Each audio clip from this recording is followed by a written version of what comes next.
गोरखाओं की आवाज को बुलंद करने के लिए चैनल को सब्सक्राइब करें और खबर को लाइक शेयर करें। आज हमारे साथ देहरादून से कर्नल भूपेंद्र सिंह छेत्री जी मौजूद हैं, जो लगातार गोरखाली समसामयिक विषयों पर बात करते हैं एवं उनका एक लंबा अनुभव राजनीतिक रूप में भी रहा है। वह देहरादून से विधानसभा चुनाव में प्रत्याशी के रूप में अपना भाग्य आजमा चुके हैं, इसलिए उनको राजनीति की अच्छी खासी समझ है। कर्नल जी, आपका स्वागत है। Thank you very much Deepak ji. Sir आपसे ये सवाल सबसे पहले है मन में जो आता है कि चूंकि आप दार्जिलिंग की राजनीति से भी काफी करीब से आपने देखा है, एनजीसी में आप रहे हैं, बहुत सारे भारतीय गोरखा परिसंघ में समाज सेवा से लेकर राजनीति तक आपने बहुत महीन स्तर पे देखा है। एक नया जो 2024 का इलेक्शन आने वाला है, बहुत करीब है, साल से भी कम का वक्त रहा है बाकी। आपको क्या लगता है 2024 का चुनाव और भारतीय जनता पार्टी का पीपीएस, इन दोनों के बीच में किस तरह का आप सामंजस्य देखते हो? जैसा कि आपने बोला 2024 का पार्लियामेंट इलेक्शन नेक्स्ट ईयर 2024 में होने वाला है। अब ये इलेक्शन तो मैं 2009 से देख रहा हूँ, चाहे 9 का हो, चाहे 14 का हो, चाहे 19 का हो, और इन तीनों बार में पहाड़ ने या दार्जिलिंग एरिया ने 3 बार भारतीय जनता पार्टी को एमपी चुन करके दिया है।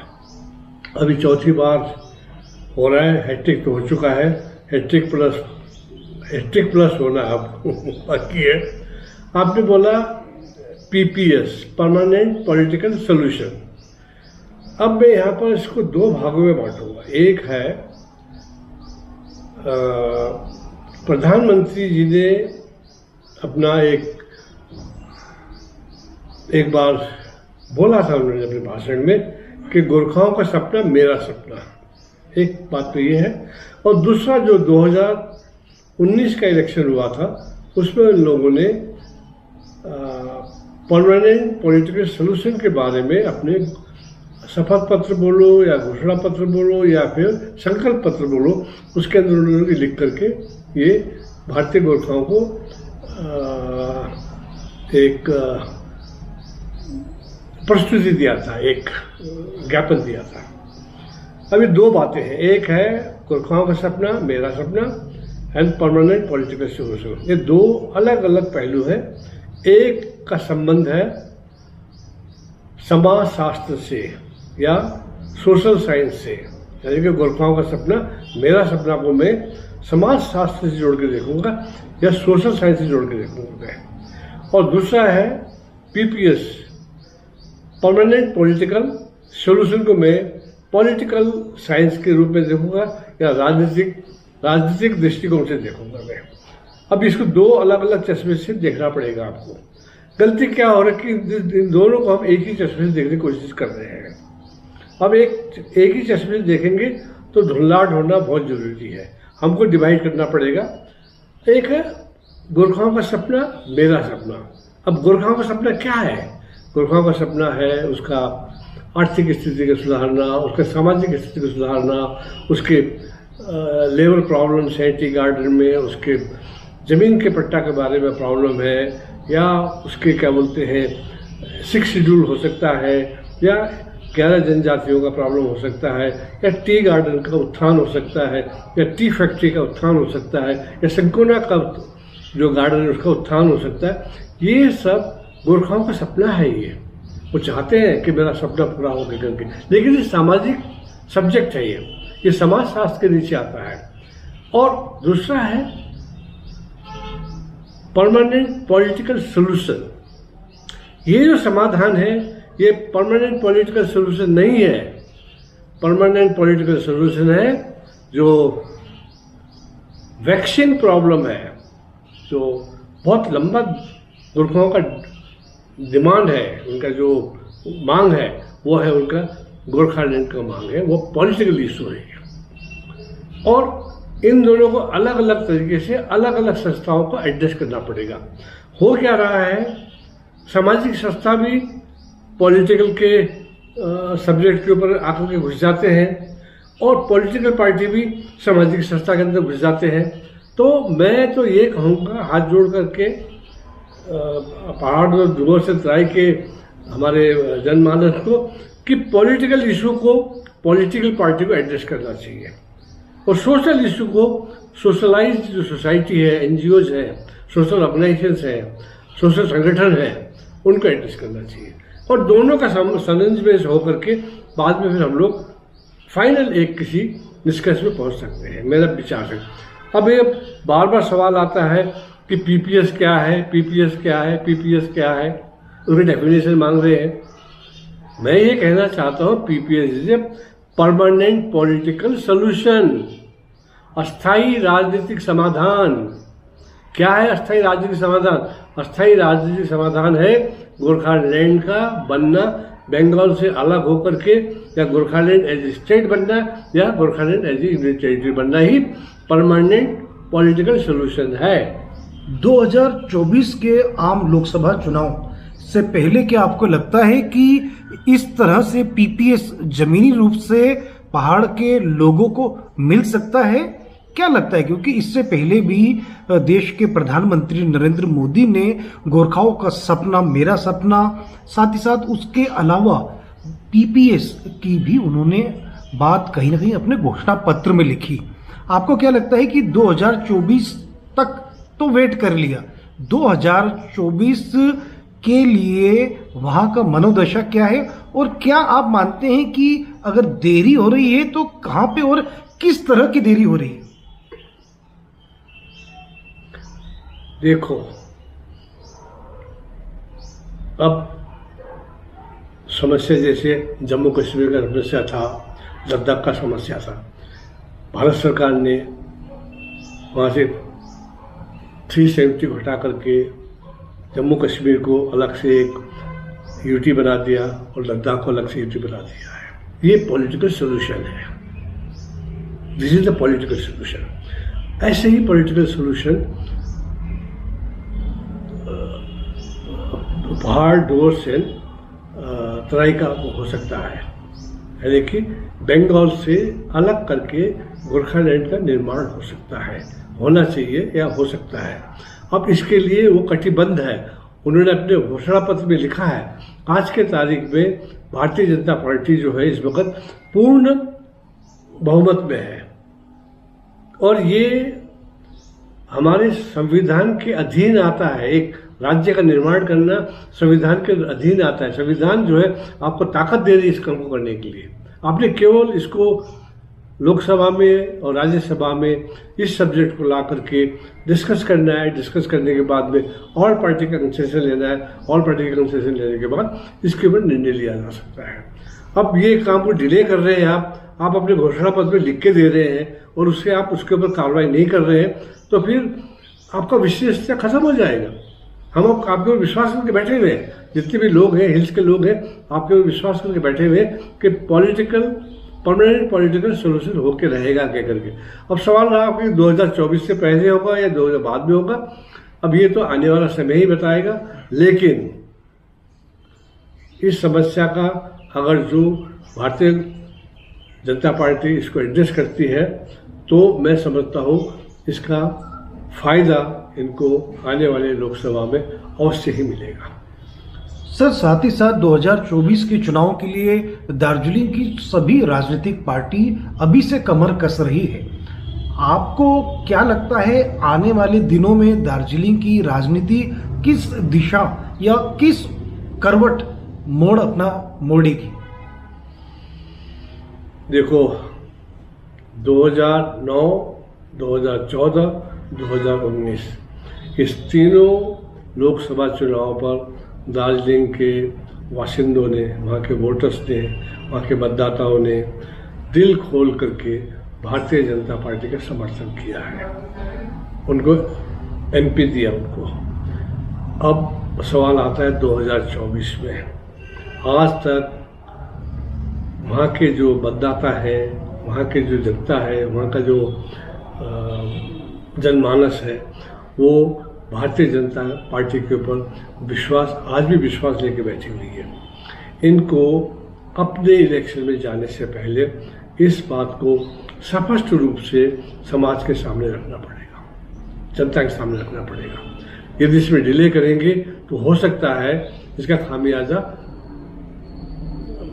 मैं कॉन्फिडेंस के साथ नहीं कह सकता हूँ, लेकिन वोटर जो परसेंटेज है उसमें जरूर उसका असर पड़ेगा मेरे विचार से। अब सवाल रहा है कौन खड़ा होगा कौन नहीं खड़ा होगा, that is different, that is हर एक पार्टी अपना डिसाइड करे किसको खड़ा करना है, वो तो उसके लिए मैं कुछ नहीं कह सकता हूँ। और इसके अलावा सर एक बड़ा सवाल ये भी आता है कि अभी तक जो जनप्रतिनिधि चुन के आए हैं उनका परफॉर्मेंस कैसा, अगर आप अपने अनुभव से क्या देखते हैं राजू बिष्ट का अभी तक का काम, और अगर विधानसभा, क्योंकि देखिए लोकसभा में भी विधानसभा क्षेत्र के विकास, जो किए गए विकास के कार्य है उनकी भी अपनी एक अलग महत्ता है।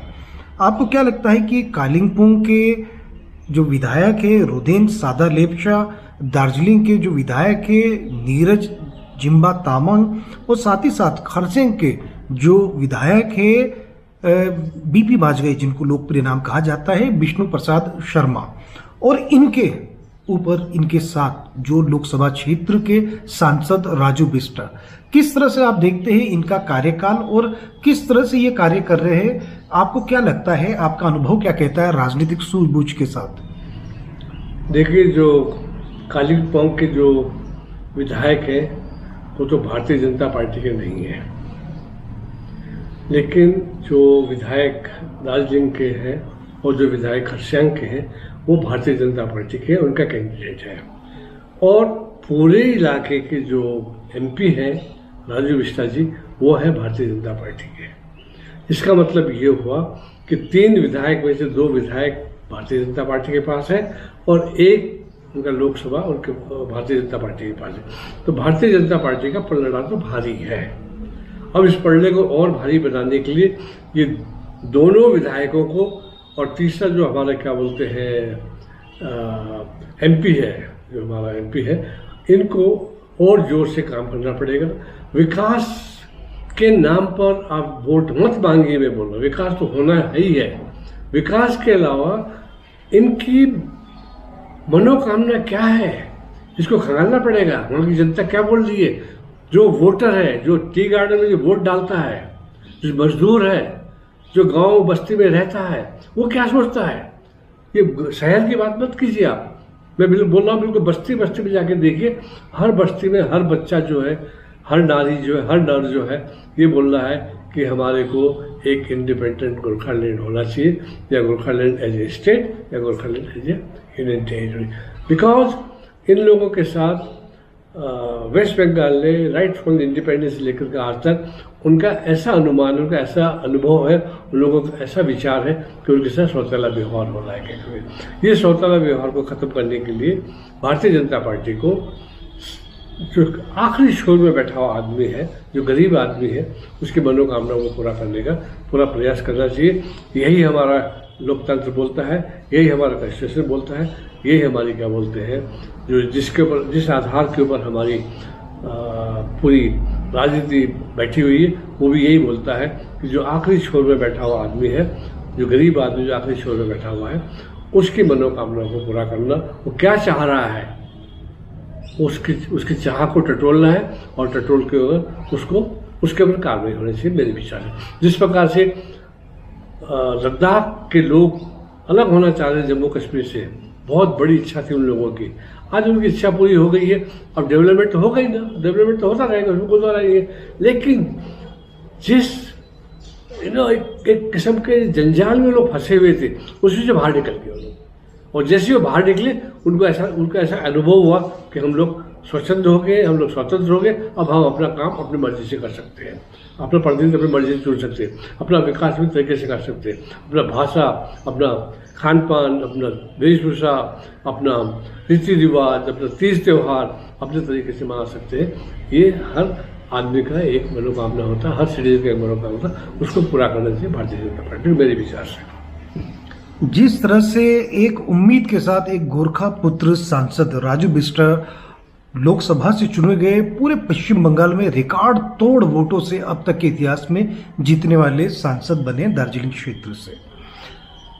कहीं ना कहीं आपको लगता है कि कम उम्र का होना या राजनीति में नया होना एक कारण रहा कि वह उस मतलब जो पीपीएस जितना बड़ा चीज है उस तक पहुंच नहीं पाए? क्या उनको और अधिक समय देना पड़ेगा या वाकई उन्होंने काम अपने निष्ठा के साथ किया है? क्या आपका आकलन है? क्या आप क्या मानते हैं? भाई, जब तक आप अपना चश्मा नहीं बदलेंगे तब तक आप कामयाब नहीं होंगे। पीपीएस का चश्मा अलग है और गोरखा का सपना, मेरा सपना अलग चश्मा है। ये दोनों चश्मों को मिलाकर देखने की कोशिश करेंगे तो आपको धुंधला दिखाई देगा। अगर जो एज ए सांसद अब पीपीएस तरफ समर्पित है तो उसकी तरफ कंसंट्रेट कीजिए आप। यदि आप गोरखा का सपना मेरा सपना वाला धारणा लेके चल रहे हैं तो वो चश्मा कोई दूसरा चश्मा है वो। तो पीपीएस के तरफ, PPS is a political permanent political solution शब्द ही है, मतलब उसका शाब्दिक अर्थ निकालिए आप। मतलब परमानेंट पॉलिटिकल सोल्यूशन,